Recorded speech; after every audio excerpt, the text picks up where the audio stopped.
Donc, tous en face, c'est un président Aza élu, des Aza nommé, parce qu'il y a mon Aza conscient, il y a des qui a à 15%. Longue histoire. Oui. Alors, en quelques mots, je peux dire, nous étions justement choqués. Moi, ça m'engage que moi, ce que je vais dire actuellement.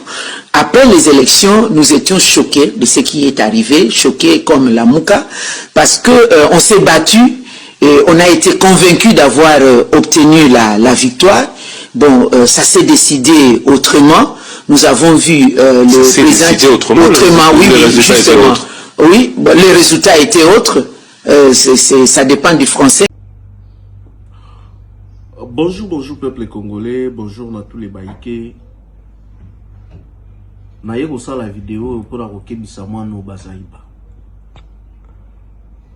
Bazaïba, yona équipe na yo bokamati bo séquestrer maman Marie-José.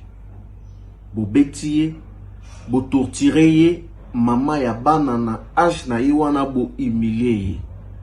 Boye basiko que non awawa boza affaire na base. Toza déjà na ba vidéo nyonso. Toyebi nyonso oyo bino bosali. Oza ministre des affaires sociales. Est-ce que façon oyo ozali ko se comporter ba se comportera ndenge wana? Le temps oyo bandaki ko finga fachitongo midi poko na yo na ba foyulu ba Alexis légal. Maman José Rachid wana abandaki ko défendre président Félix. Babouzo baba bêtise oyo zo sala na ministère wana eza ba même bêtise o bandaki ko sala na ministère ya environnement. Na remise et reprise na yo na environnement ba olola yo. To pesio 24 heures. Maman Marie-José a retrouvé liberté naïe. Sinon te, au moins la pena base mobimba liboso ministère na yo. Et puis yeba yango que na prochain gouvernement osa lisouté. Parce que osa incompétente. Yango bino bokomi banani yango na mboka oyo pona ko sala donc ko enlever batou, ko séquestrer batou, ko se faire justice. Bokomi banani. Bazaïba na lobi na yo oza na 24 heures. Maman José Bimalibanda. Sinon te remona biso base boso ministère na yo. Mto koloba le surveillant du temple Monakoli. Merci. Qu'est-ce qui se passe avec maman F Bazaïba? Oya kangisi donc on a mis sur communication mabengi maman José. Maman F Bazaïba, qu'est-ce qui se passe? Eh, maman bili Bolingaka Kimiati, pourquoi? Pourquoi Bolingaka Kimiati, maman Bazaïba na biso? Pourquoi Bolingaka Kimiati? Alors, dans le Senga, au moment de tous les communicateurs, au moment de tous les communicateurs pour Fati, libérer maman José. Libérer maman José. La bandili. Dans le Senga, au nom de tous les communicateurs pour Fati, libérer maman José. Choki, moi ko libéré, ngala sukoli nanga maboko, la sukoli maboko. Maïba bundela pouvoir au fatia zanango. Maman Emezaïba ni de loin ni de peu aux athées. Maïba bundi sa pouvoir au fatia zanango. Maman Emezaïba nakati. La bandeli peut-être que beaucoup comprendre négatif. Si le monde le bon dans le bon pays la vie. Dans le français, dans le bon monde français. Les gens qui ont combattu pour ce pouvoir, je citerai le cas de Maman José. Elle a aussi conjugué beaucoup d'efforts pour que Fati soit président du Congo. Elle a ajouté même 0,01% de son énergie pour voir Fati président du Congo. Et maintenant, les gens qui ont combattu contre Fati, Maman Eve Bazaïba fait partie des 5 premiers. Avec cette histoire de Genève, Maman Eve Bazaïba s'est alliée derrière Fayoulou. Elle a été ça et là pour soutenir Fayoulou afin que Fati vive le temps le plus sombre de sa vie politique. Ils ont comploté avec Fayoulou et Mouzito tous dans la même voiture Oh, maman qui a mis son gaz lacrymogène, qui parlait? C'est pas toi, Eva Zaïba. Maman Eva Zaïba. Nous appelons la communauté internationale. Et ça y est, Eva Zaïba. Comment c'est notre président est un réconciliateur, un pacificateur, un homme qui aime tout le monde, un homme qui veut que Moutounion soit porté pierre pour la construction en Boka. Il vous a tendu la main. Et vous êtes là. Et ne profitez pas de la confiance du chef pour nuire à ses lieutenants. Ça, je vous le dis. Excellence président de la République. Nous sommes toujours boudés là. Les lots, Jean-Marc Kabounda, les gars, Saloma, mais totélémélié. Les lots, Kabila, les gars, Saloma, mais totélémélié. Là, les gars, Saloma, mais totélémélié. Ce qui lobby, moi qui sali qui est bon sang, à la bâtonneau, soana. Est-ce que vous dites que bâtonneau, va bon sang, à bisoté, ne totélémélié, Kabango. Mais tu vas pas bien à Bango, va bon sang, à bisoté. Et règlement des comptes Kolanda. Quand on règlement des comptes Kolanda, si nous causons, on combat la bisoté, on bat la bisoté. Pour les lots, on a mes alliés contre Kabila, contre Nanga. Allez, Nanga, zoya yo masasi, bia. Kabila, zoya yo masasi, bia. Lobi na miracle ya Afrique. Dès que la miracle Afrique, on appelle un miracle na yango. Allez, beaucoup tani, tout autour d'une table, nous sommes le gouvernement de l'Union nationale, Nanga, ministre ya tel ministre. Vision ni Nanga, cause on a sur biso, to finga kaye, to mounisa kaye autrefois. On va créer le problème, lobby sans rival, aux arrêts. C'est que nous, nous sommes monde là qui, on peut défendre Misso, tout qu'on défendre Missoté. Parce que surtout le mytho qui est vraiment dans le qu'on compter, tout tu vois statistique dans Messa, na pouvoir y a Mokonzi, c'est lui certain qui se dit, bateau ma kangani belé, baza plus bateau ma soutenayo, par rapport à bateau ma combattayo. Moi, je peux citer les cas. Bateau le combattant yo.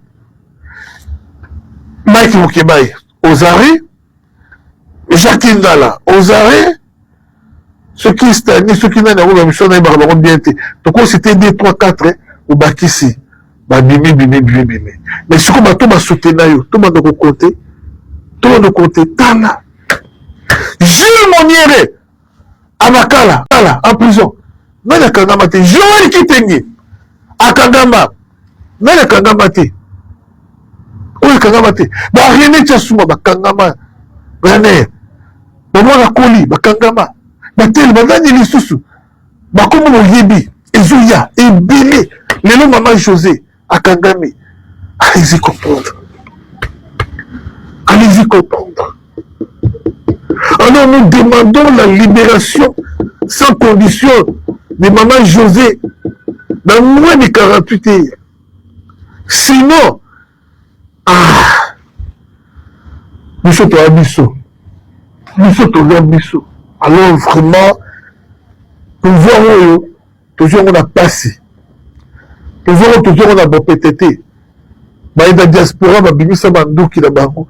Bah Congo va bien ça banduki na bango. Bah tel politique. Bunda Fati toute la nation, les lois qui mouillent, avant comme président, tout ça. Au rassemblement, au téléphone, tout le monde. Et donc, il ne faut pas cracher sur notre pouvoir en faisant arrêter nos lieutenants. Non, ça je dis non.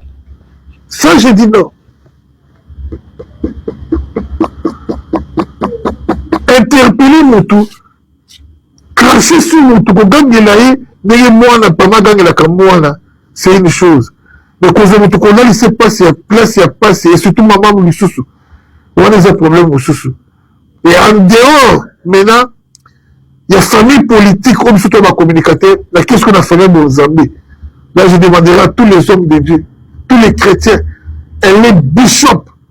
Maman José est bishop. Alors, tu risques tout ça, mais surtout dans ton temps à Kalaté, Bakali Koutino, banga complicité, ngala si on a si ma derrière ça, n'est to yoka tel boté. Toi, n'attends pas la ti. Tous les chrétiens derrière Maman Bishop. On avance. Bayeya Kobuka Kabanda Kwabato. Vous n'avez pas tort. Service national, ce que vous faites là, vous n'avez pas tort. Nous sommes les Congolais tout exagérés. Tala muto na ma campagne kuna. Alingi abongisanda kuna ye, azui atiba tol. Et bimi liboso ya lopango, ayibi partir zela. Mais partir zela toujours muna kana ba mbouteillage, papa na ngai, tout respecter pe l'état quoi. Tout respecter l'état. Et ayibi partir zela. Et ce qui se passe mingi na kisasa zali, au moins kaka lopango na yo sukiao. Au moins vous tombez qui c'est moi liboso wana on dirait ma fleur. Alors il ma pelouse, liboso lopango. Ma pelouse wana ma fleur na lonyo liboso, pour ça lopango meté. La chef de l'État Mkwantombolo Fati Beton. Oh, biso tokumisa tolobi ke Mkwantombolo mo mayi wakanyinda nzubwa bilungu. Na ye lisusu na dossier Maman José Rachidi. Biso na biso bana ndako, biso ba communicatrice ya chef de l'État. To se kama ke tozali ba communicatrice ya mokonzi mboka. Mais te komona eza na banguna balingi biso te. Eza na banguna bazali wana pona ko nuire biso po toloba toujours likambo ya Fati Beton. S'il vous plaît, Maman Eva Bazaiba, yaka na lovanda awa na bengi yo Maman Eva poza mama.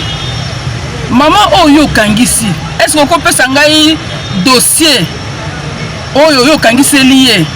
O pesa biso pe preuve ya makambo ya lobi soki za ba infraction. Vous êtes ministre, hein? Respectez-vous.